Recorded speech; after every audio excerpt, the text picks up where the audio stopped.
ஒரு சந்தோஷமான வீடுனா என்னெல்லாம் இருக்கணும்? பிள்ளைங்களோட பாசம், அம்மாவோட குறையாத அன்பு, ஹஸ்பண்டோட பாராட்டு, மனைவியோட அரவணைப்பு, குழந்தையோட குறும்புத்தனம், அதோட குடும்பத்துல கடவுள் பக்தி நிறைஞ்சிருக்கணும். அதுக்கு WA கிளாசிக் ஹோமோட தரமான பூஜை மேடையும் இருக்கணும். அம்மா சொன்னா சரியாதான் இருக்கும். WA கிளாசிக் ஹோம் சார்பாக மலேசிய மக்கள் அனைவருக்கும் பொங்கல் மற்றும் தைப்பூச தின நல்வாழ்த்துக்கள்.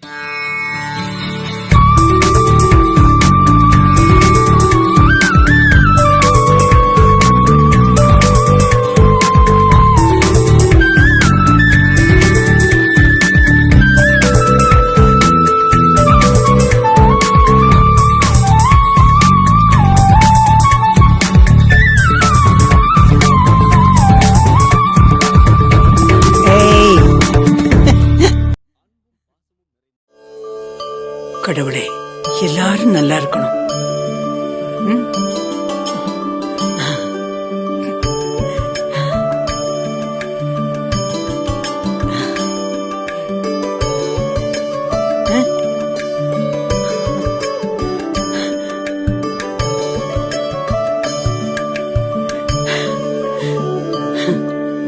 கலை, கலாச்சாரம், பண்பாடுடன் தொடரும் உங்கள் குடும்ப உறவுகளுடன் எங்களையும் இணைத்ததற்கு நன்றி.